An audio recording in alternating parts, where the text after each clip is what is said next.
All right, today we're going to talk about classical civilizations, but more specifically Africa and Japan, which are much smaller than the other large classical civilizations we've talked about. Here we have Japan off the east coast of East Asia, and here we have sub-Saharan Africa. That's going to be our two topics today.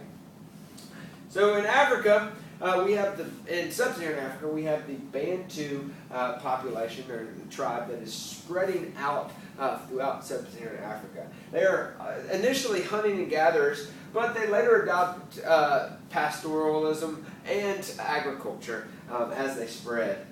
Now, when they spread around, they cause a lot of territorial disputes, some with other Bantu people and sometimes with other hunting and gathering tribes that are there using that land.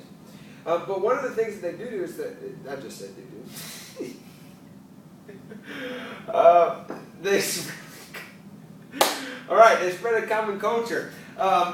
They spread especially a language that developed into Swahili later on. And also some beliefs in animism as well, that all things have spirits and should be respected. Now, with their animist beliefs, they believe that in something called shamans. And these are people that actually could communicate with the spirits and help people interact with them. They also had other people called griots. Now, these were musicians and poets that told African history through oral tradition, which means they didn't write it down, but they would memorize these stories and songs which had the histories in it. They would also, a lot of times, have folklore, which would kind of teach the African tribes lessons that they needed to survive. Now, one big civilization did develop in Africa, and it's called Axum. Sometimes you see it spelled both ways. Now, this civilization developed at the southern end of the Nile, further south than Egypt, which is now conquered by Rome. And they controlled trade. So all the things coming up from sub-Saharan Africa and going to Rome or going to the Indus or over the Silk Roads came through Axum. So Axum got pretty powerful and wealthy because of it. They controlled trade of gold and ivory were the biggest things, but other resources as well. And there was one famous king, King Azana, which converted to Christianity, and he actually promotes Christianity and spreads it throughout East Africa as well. Now, moving on from Africa to Japan.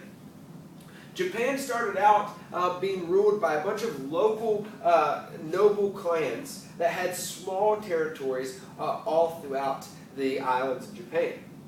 Now, eventually, around 400 BCE, the Yamato clan takes over most of Japan. Not all of it, but most of it. And when they do this, they make Nara their capital city. And one of their ways that they got people's loyalty is that they claim to be descendants of the sun goddess. Now, once they took over, it wasn't one emperor that was in power. They actually had a sort of different kind, or unique kind of government, which had two rulers. And this would become the standard in Japan for a long time. But they had the emperor, which is kind of a common thing, but he had the loyalty of the people. And then there was also the shogun. The shogun was the military leader that had the loyalty of the soldiers. Now, eventually, throughout this Yamato period, a lot of other clans took over the Yamato family, but they kept the Yamato name, mostly because of this idea that they were descendants of the sun god.